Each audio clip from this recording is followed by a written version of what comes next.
لن تنس أمريكا ولا أذنابها ضحكاتنا والبرج يقذف نارا كنا نقدم بالسيوف صدورنا لم نخش يوما غاشيا. There was a woman called Mashitat Fir'aun. She was a woman who was the hairdresser of Fir'aun's daughter, Pharaoh, who said, "Ma alimtu lakum min ilahin ghayri." I did not know any God but me. And Mashitat Fir'aun, this hairdresser, she had embraced Islam in secret. And when she was combing the hair of the daughter of Pharaoh, the king, the one who said he is a god, the comb fell to the ground. And then she automatically, subconsciously picked up the comb and said, "Bismillah," in the name of Allah. And this Mashitat Fir'aun, this hairdresser, had 5 children, and one of them was still breastfeeding. And then the daughter of Fir'aun said, "Allah, Abi, are you saying Allah, my father?" And she said, "No, Allah, the father of Allah, the God of your father and yourself and me." And she became angry. She went to her father and said to him, "Father, this woman worships another God beside you." He said, "What? She know another God beside me? Who is there? Call her to me." And they called her to him. And then she came and stood, a woman, brothers and sisters, in front of this great Pharaoh. And he said to her, "Who is your God?" And she said, "Allah is my Lord." He said, "Who is Allah?" She said, "Allah, Rabbi wa Rabbuk." Allah is my God and yours.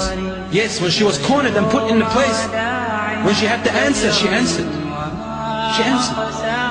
This is how the state of the Muslims in the past and present are. When they said, "Rabbi Allah," Allah is my Lord, they were tortured. But we don't care, because we know what we are heading towards. We know who our Lord is, and we say what we believe. We are not liars. She said, "Allahu Rabbi wa Rabbuk." And then he said, "What? Bring the chains." They brought the chains. They began to punish her and whip her. "Who is your Lord?" And she would say, "Allahu Rabbi wa Rabbuk." And so he ordered for them to bring a large container. And then he spilled hot, boiling oil into this container. Large container. Like a swimming pool. And then he said, "Bring me all of her children." And they brought them one by one. He said, "Worship me, I am your God." She said, "Never." So he brought her first son, and he threw him into the oil.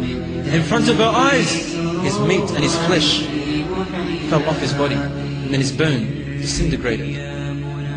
Then they brought her next son, and she was firm, Allahu Akbar. They burnt him. She could not stop him. And then her third, and then her fourth. Then finally her fifth, he was on her arm. And she was about to pull back. She was about to pull back in front of the eyes of all the people. When all of a sudden, and this is the hadith of the Prophet sallallahu alaihi wasallam, he said, when all of a sudden Allah subhanahu wa ta'ala from above 7 skies made her child or infant speak while he was in the cradle, and he said, "Isbiri ya ummati, isbiri ya ummi, isbiri ya ummi, innaki ala al-haq." Be patient, my mother, you are on the truth. Inna Allah qad wa'adaki bi jannah.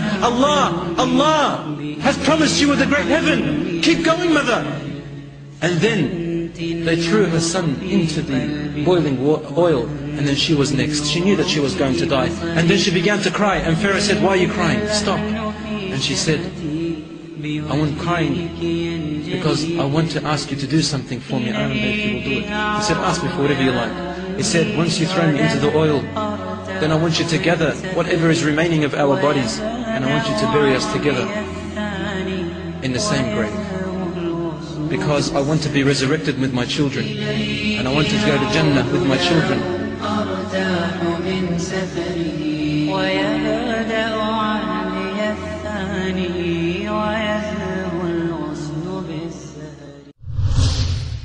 كنتم خير أمة أخرجت للناس تأمرون بالمعروف وتنهون عن المنكر وتؤمنون بالله